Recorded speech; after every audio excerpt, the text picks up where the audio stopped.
going to be giving HIV updates from CROI 2026. These are my financial relationships. And the learning objectives, we're going to review the latest data from CROI 2026, focusing in on antiretroviral therapies, describe the latest data on long-acting injectables, both for prevention and for treatment, and also discuss some of the latest data on innovative strategies, newer long-acting injectable therapies, both for PrEP and for treatment. So I think I really want to start off by talking about this political storm over HIV funding and science with a presentation at CROI titled Sleepless in Denver.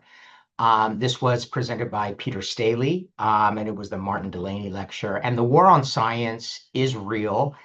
And I think what this lecturer kind of noted was that HIV is really at the crosshairs of this.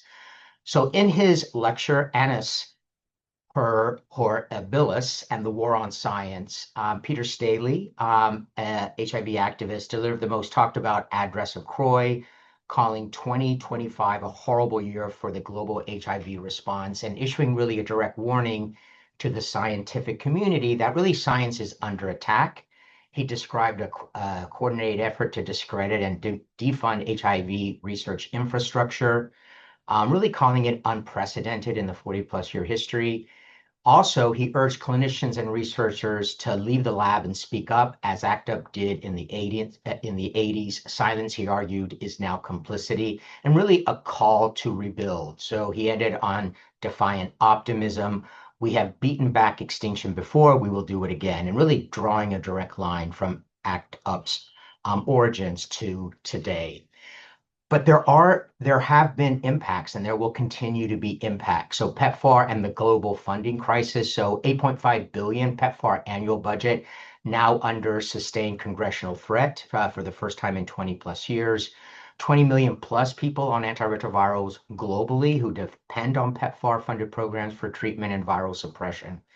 And approximately 50% of PEPFAR funded countries reported significant service disruptions in 2025.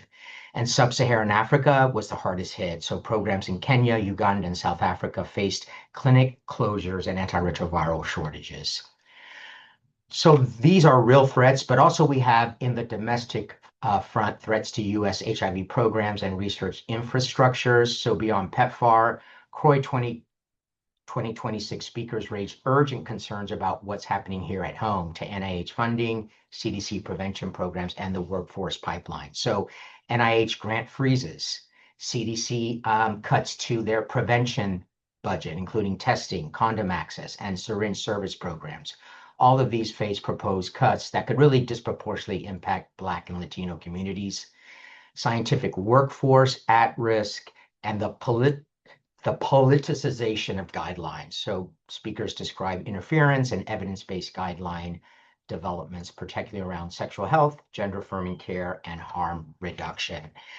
And I think most impactfully to us, what if there were Ryan White disruptions? So this was a presentation that looked what would happen to HIV incidents should Ryan White be disrupted, either temporarily or completely.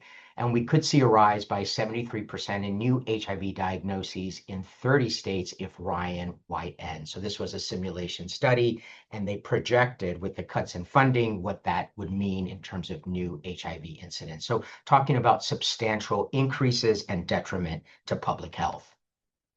So the scientific community must engage. So we're going to speak publicly, right? Clinicians, we are trusted voices, protect the data, so support open access to HIV surveillance and research infrastructure, really mobilize our patients, connect with communities to advocacy organizations, and really train the next generation, really mentor early career researchers and protect the workforce pipeline. So the funding crisis is real. The political headwinds are real. The communities we serve are watching, and really so is history. So with that background, let me talk about then some of the science that was presented at CROI. So long-acting lenacapavir.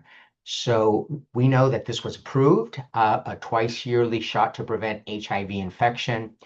Really, the sentinel trials were the Purpose 1 and 2 trials, which we will see here, double blind, double dummy trials. And what they noted in the trials was there were 0 HIV infections in Purpose 1, so that's in cisgendered women receiving lenacapavir, and that there were 2 HIV infections in the Purpose 2 participants.